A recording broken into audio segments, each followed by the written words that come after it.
Welcome to 100 Yards Football today. If you like the video today, please comment and share it. We'll surely appreciate it here at 100 Yards Football. I'm your host, Vincent Turner. Today, we got a special video podcast. When you think about Black college football and all the great athletes, not from the great institution of Grambling State University, but you got to talk about all the Black athletes back in the 40s, the 50s, the 60s, and the 70s. This gentleman right here on the screen is very responsible. And you think about all those great players that came along in university. He loved it. And what I learned from him from my research, everything is possible if you work hard and you stay focused and you love what you do. Exactly. Today, the video's on Collie J. Nicholson, Sports Information Director, Grambling University from 1478. And today, our guest is Mrs. Aisha Cooper, a Grambling alum, that's going to tell you the story and give flowers to this young man today. So if you like the video today, please comment and share it. It'll be an honor here at 100 Yards Football. And I'm going to say this to your people in Ruston, Louisiana, and Grambling, Louisiana. When you see this video, they take a step back and honor this man and look at his story. Because today, I promise you, we're going to tell all the great things and the positives that he done to put Black college football on their next level. Miss Cooper, how you doing this morning? I'm doing well. Thank you, Mr. Turner. I appreciate you having me on. Let's get right to it. Yes. Famous alum out of your school. What is something that we can find interesting about Collie J. Nicholson's career at Grambling State University as being the first sports information director? I think his whole career is amazing. The time frame that he was there, and as the first SID, sports information director, you know, anyone following at any HBCU, especially at Grambling State, has some mighty big shoes to fill. And Mr. Nicholson was a pioneer in his day. And he is what Wendell Smith was to Jackie Robinson. He is that to Black college football, the athletes and the coaches. You know, if it wasn't for him, would we have the history? Would we have tuned in to what was happening on our campuses back in the 40s, 50s, and 60s? You know, that was before there was TV in every household. And so it was the radio. It was your newspapers. And let's face it, baseball is America's pastime. And we all know about Jackie Robinson. But he, you know, Collie really put all Black athletes on the college level, gave them their spotlight. And to be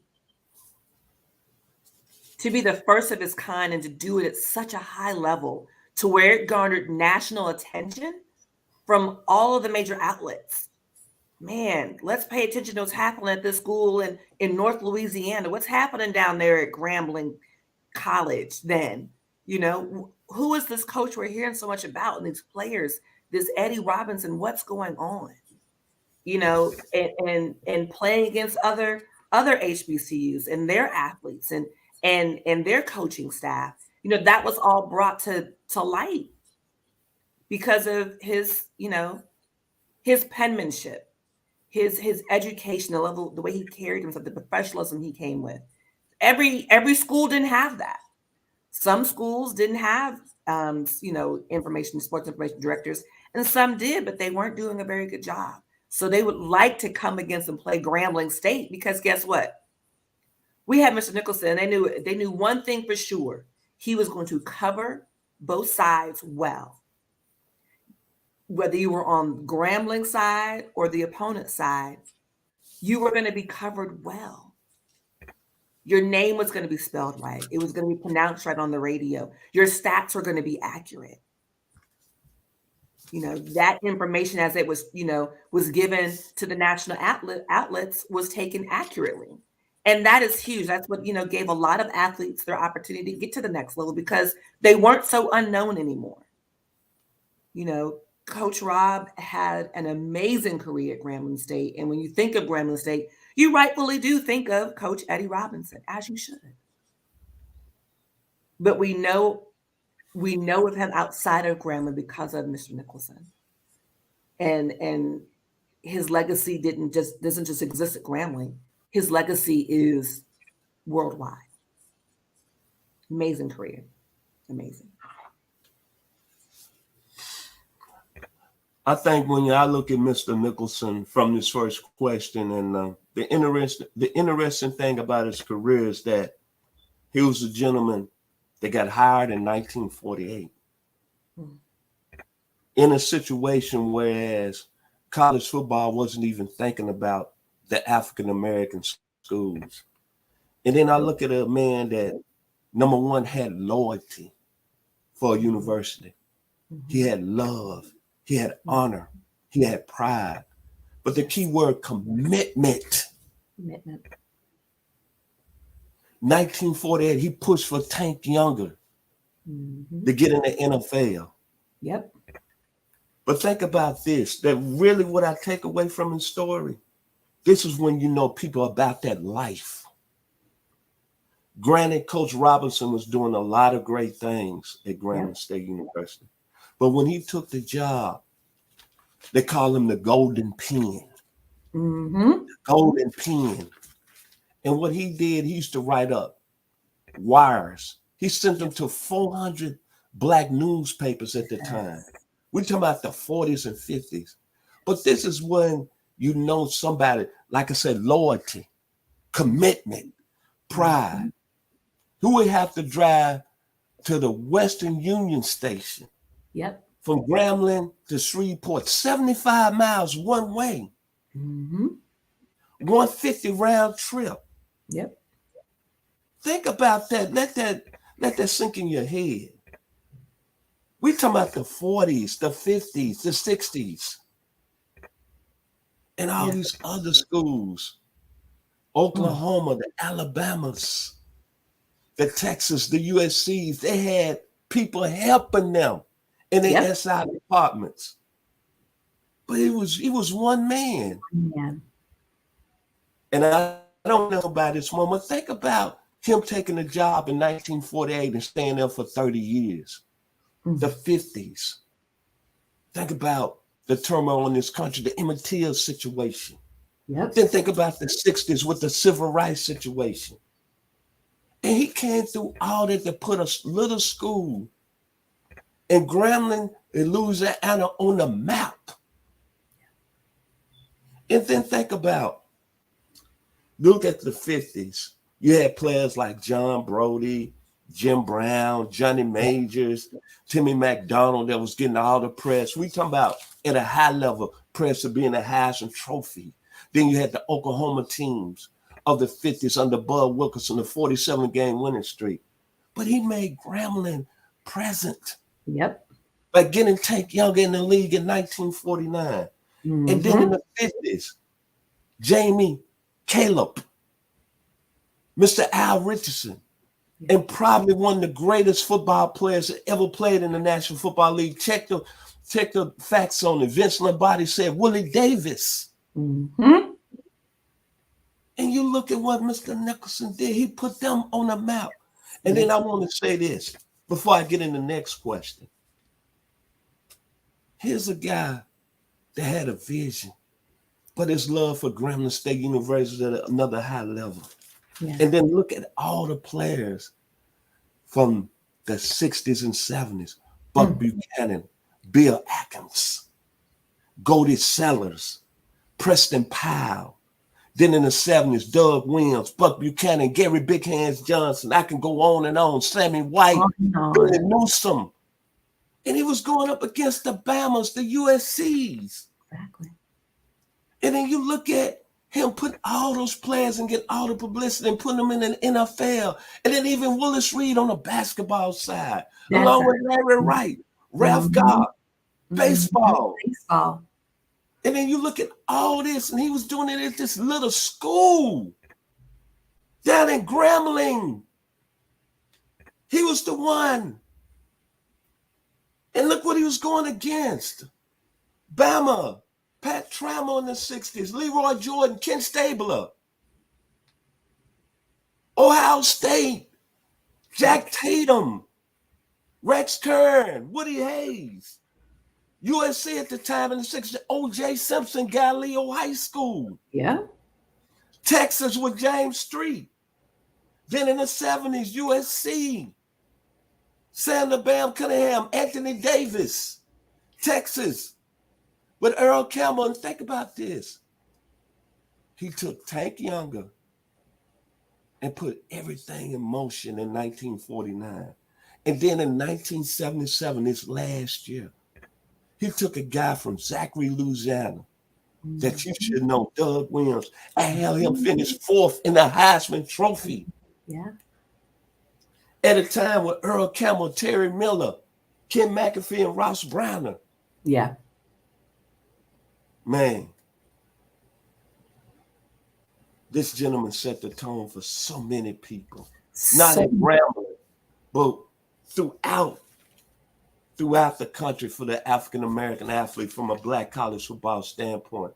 And I don't think by him putting that golden pen to use and driving 75 miles one way to send out telegrams that he should be in the mix for Walter Payton making it to the league, Len Barney making it to the league, Jackie Slater making it to the league, Bob Hayes making it to the league. Yeah. I'm sorry. Mayor Blunt, Harold Carmichael, the list goes on and on. So when you look at what this young man did, he changed the scope for everything for a lot of people, not at Grambling, but I'm telling you, I surely appreciate him today. The next question I have for you, Miss Nicholson. I'm finna call you. So much, Miss Cooper. The next question. How has the sports reporting changed worldwide as a result of what Mr. Nicholson did down at Grambling for 30 years? I think before I can even address or answer that question directly, we would be remiss if we didn't touch on the adversity and the turmoil in the country at that time. You know, I am blessed to still have my grandmother living with me. She'll be 92 years old on the 19th of June. So she's a Juneteenth baby. And I listen to the stories that she tells out of Selma, Alabama. And as an Alabama State student, the stories that she tells me. And to think about the life that our people were living in the South in the 40s and 50s. So to frame Mr. Nicholson's career, you also have to understand the context of the history that he was living through and making at the same time. You know, he was a professional above professionals, and he had to be, because nobody expected him as a Black man in the South to speak well, to articulate well, to have the vocabulary he had, to command the English language to the level of which he did, to send the telegraphs, the wires, to talk to the news outlets. As a Black man in the South, he had to work twice as hard to get half as far. You know, before civil rights was a movement, there was Collie J. Nicholson. You know, we talked about him and the influence he had with our players getting drafted in 1949. And one of the other things I think about is, he learned Japanese while negotiating the Tokyo game in 77. And not many people would have done so. So to your question as what has changed or how has it changed? Dare I say it hasn't changed enough. If he was still the SID at Grambling State University now, the work he's done, the level of professionalism he brings to the position, I think is something that all universities are still striving to meet. I don't know the last time I heard an SID say they learned another language to make sure that they understood the world around them for one game, so they could communicate with the other team or the community around them. I don't know the last time, I heard you having to drive, an hour each way to deliver a story. In today's world of technology, you don't have to do that anymore. We're on a podcast now, over the internet. And I just imagine if he had that same level of technology there, where would we be? But I think the one thing he definitely imparted to this role, to my illustrious university, is the level of professionalism you must show up with day one. Been able to reach out to some of the legends that were around working with him, Coach Wilbur Ellis. He shared, the beautiful thing, or one of the beautiful things about Mr. Nicholson, was he loved all of the sports programs. He didn't just show love to your major sports. He loved them all. And back then in the 40s and 50s, the major sport wasn't football. It was baseball. I just saw Mr. Ralph Garr this past weekend at the HBCU All-Star game up here in Gwinnett, Georgia, that was put on by Minority Baseball Prospects. He was one of the teams was named after him that played this weekend, and he was on hand, and getting to see him share with the students now, college students, high school students, middle schoolers, and to be able to ask him, so what are some of the things you remember about Mr. Nicholson? He always showed such respect for Mrs. Nicholson because of how he treated the players when he interacted with them. They weren't a job to him. They meant a lot to him, not because it was his career or because of what his job was, because he respected the craft they brought to the field. And, Mr. Garr, he was a small baseball player. And so, even Mr. Ellis, Coach Ellis, shares about, when he coached them, and just the authenticity that exuded from, a legend that took the job of SID as a serious role and made it even that much more. So I think there's still a lot of things, to answer your question, Mr. Turner, that the SID role has to still learn and grow from. We need to step it up in so many levels, because we competed then against the big school, the Power Five, as people call it, and we're still competing against the Power Five. Grambling College then is Grambling University now, and we are still a big school with a big presence and a big history on a very solid and enormous foundation that's been laid by Mr. Nicholson. And it's to be revered, and it's also to be, to carry it forward, to move forward with it. I think when you look at that question and you look at Mr. Nicholson, and they called him the golden pen, and I think there's several things that he done. And think about this. He only had a battery type typewriter. He had a big heart, and his perseverance. But think about him building the world from a sports reporting And when you looked at Grambling State University, think about the nicknames he had with the players. Gary Big Hands Johnson, Ernie Big Cat Ladd, Paul Tank Younger. But most of all, what he done, not outside really the sports reporting, but how he got into marketing. And all these classics came up. Yeah. Taking the game from Southern to Grambling University on campus and turning it into what I call a universe down there in New Orleans, the Bayou Classic. I've never been to one in all my years, but I heard it's some must see. You gotta go. But most of all, what he did for the band, Grambling being the first band to play in the Super Bowl I, and 3 Super Bowls during his 10 years as sports information director. But one event that I'm going to love him for, Dr. Martin Luther King was assassinated in my hometown April the 3rd, 1968. And I remember that time it was chaotic. But think about months later, this gentleman went to New York and put together a classic where Grambling played Morgan State University. And I'm watching that game on ABC. Yep. Let's look at 1968. ABC, September the 28th, on Wild World of Sports. And 2 black schools during that time playing in Yankee Stadium before 64,000. Yep.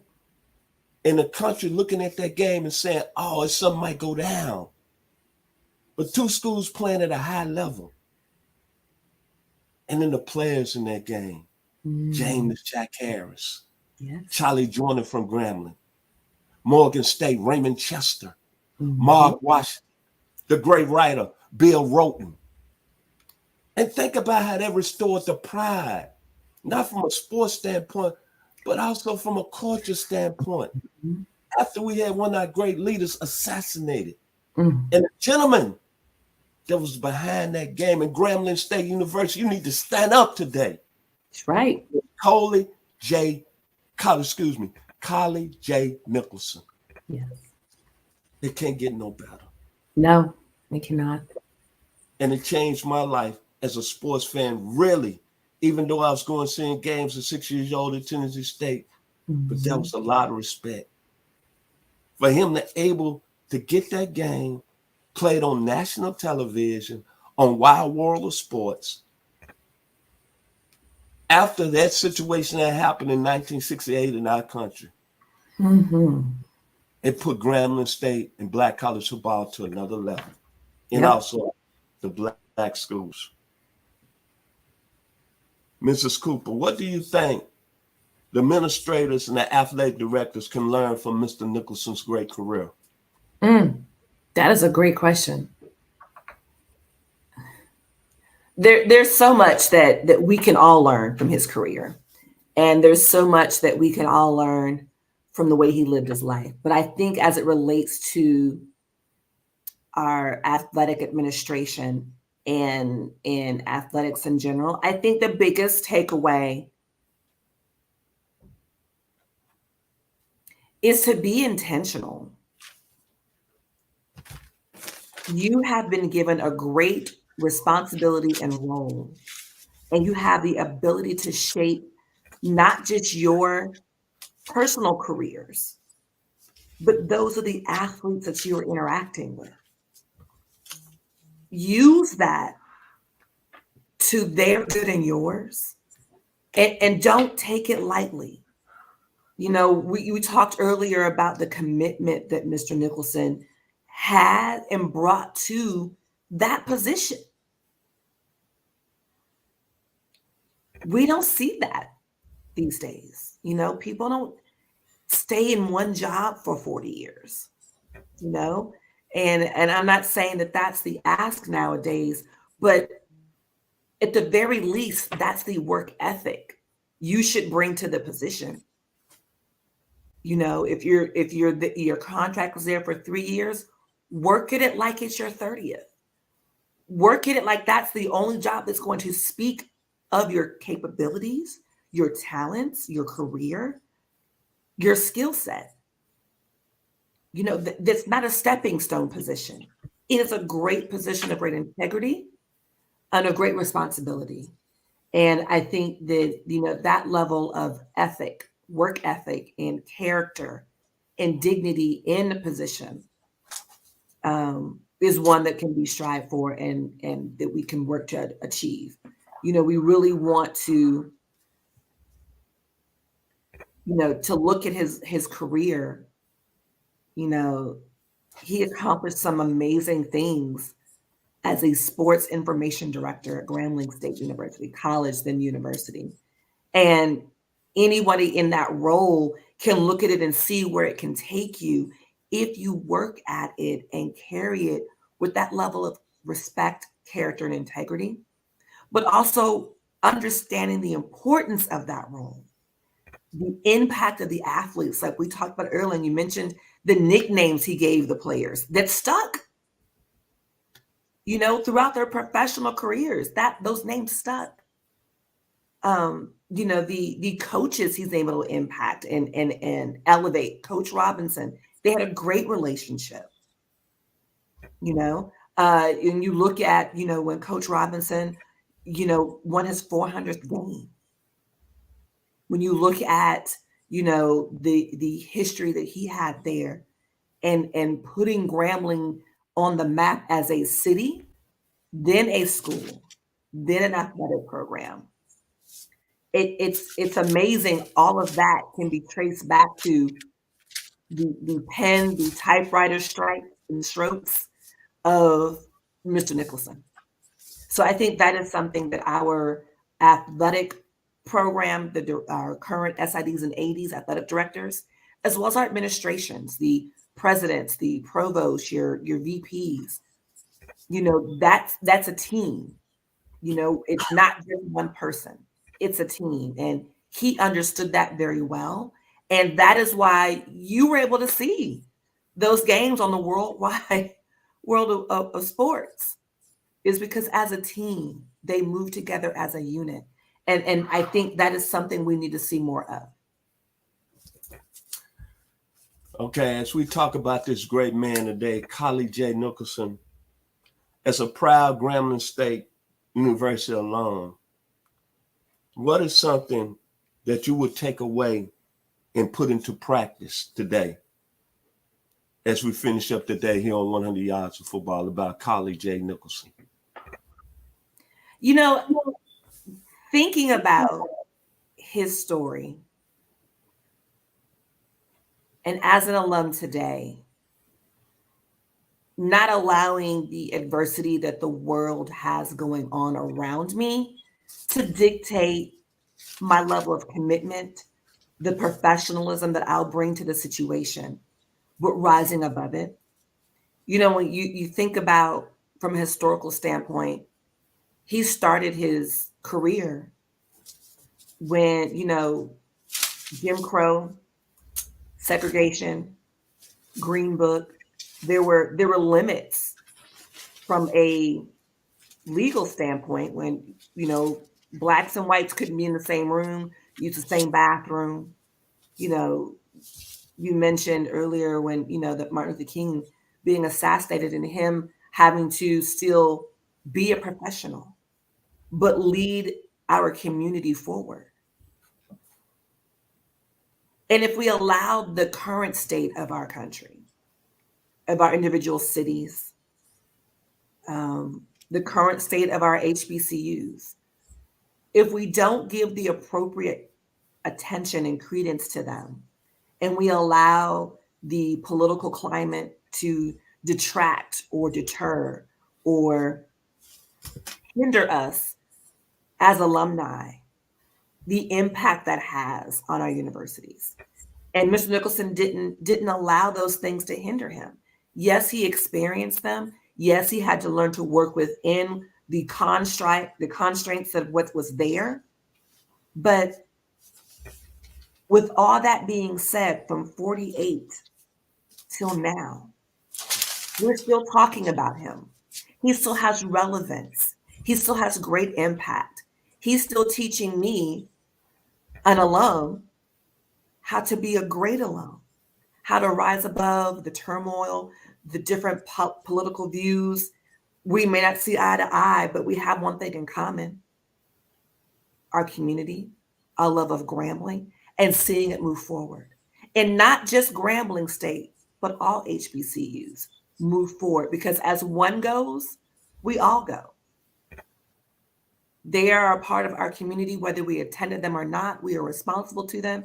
And I believe that is something he imparted to us all, to take care of not just each other, but to look out for each other, to look forward. And as I move forward, to take you with me, because we are a team. Your final word today about the legend, the man that changed the face, information director on a national level in the 40s, the 50s, and 60s, and 70s.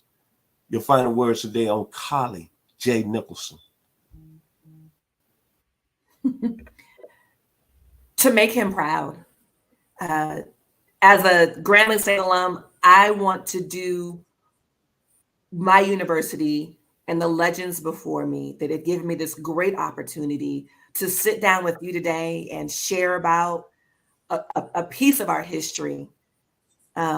Just the admiration I have for an amazing man and legacy, but to make him proud, to not do anything that's going to diminish the foundation or the character that he's laid down, but to continue to elevate and carry it forward, to teach the generations after me who he was, so that that's not lost. He's still teaching me decades after the importance of being a great alum and of being a great professional, and to work together to be a team, and to impart that to my fellow alums of not just Grambling State, but of other HBCUs, and to not allow, our differences to come between us to where we're not still moving ourselves forward. Incredible man. If you like the video today, please come in and share it here on 100 Yards Football. Special thanks again to the gentleman that's producing our show today, Mr. Jeremiah Long. Thank you and God bless. To my man, Mr. Ronnie Keebler, much love to you, Brooklyn, New York in the house. To the legend, Florida State, Delray Beach, first round pick of the Atlanta Falcons, Mr. Bobby Butler, thank you. To the youngest member of 100 Yards Football, West Georgia graduate, who does an outstanding job for us on Wednesday, Mr. Logan Landers. To the man with the voice, the best in the business, out of Lufkin, Texas, my man, Mr. Mark Denham. And of course, to a gentleman that's came on board with us for almost a month and a half and has changed my life. I'm not going to tell y'all no lie. He knows what I'm talking about. Down there in Ruston, Louisiana, Grambling, Louisiana, Southern baseball great, and father Russell, Maryland, first round pick in the 1991 NFL draft, Mr. Jim Maryland. Yep. And my final words about Collie J. Nicholson. After doing my research on this outstanding young man, and I was thinking about all the black college football players back in the day, and then I was thinking about the 1969 Kansas City Chiefs. They had 13 players on their roster that won the Super Bowl that year, Super Bowl IV. And I look at the words that Mr. Nicholson said, and it's only words where I would like to be remembered as someone who tried to find a way to fit Grambling State University program into a general marketplace. And then I think about the success he had. Mm-hmm. That's why his nickname is the Golden Pen. But I think not only did he open the doors for so many players and so many people at Grambling State University, but look what the other black schools follow with all their great players. Deacon Jones, L.C. Greenwood, Donnie Shale, Mel Blunt, Joe Gilliam, Street Joe Gilliam, Ed Too Tall Jones, Willie Gallimore, Al Frazier, the bullet himself, Bob Hayes. Not only he opened the doors there for Grambling State University, but think about all those other HBCU athletes from a football standpoint. They got noticed because of the smoke he was bringing down there at Grambling State University. And something that people that I don't understand, he was inducted in the SWAC Hall of Fame in 2006. Are you kidding me? He should have been there earlier. A lot earlier. And then he was national recognition as a sports information director. He won that award 13 times on a national level. Mm-hmm. All I'm saying, we love Eddie Robertson. We love Aisha Cooper. We love John Meredith. Mm-hmm. Hey, man, we love them all. Jay Gaither. Let me throw Aisha in there as a player. Let me throw Willie Lanier in there as a player. Otis Taylor. But please don't make no mistake. Yeah. Collie, Nicholson, for all these guys, careers going to the National Football League. Because he took one school that he was loyal to. Let me say it one more time. He loved. He represented. He was honored. His pride and his commitment for 30 years from 1948 to 1978. Yep. And all I'm going to say is this, is I ended with Collie J. Nicholson. Back then, Mr. Nicholson, you ended into the danger zone, as the great Kenny Loggins said. But you know what? You came out of it because you put Grambling State on the map and you helped so many people. Y'all be blessed here on 100 Yards Football. Thank you and enjoy the rest of the week.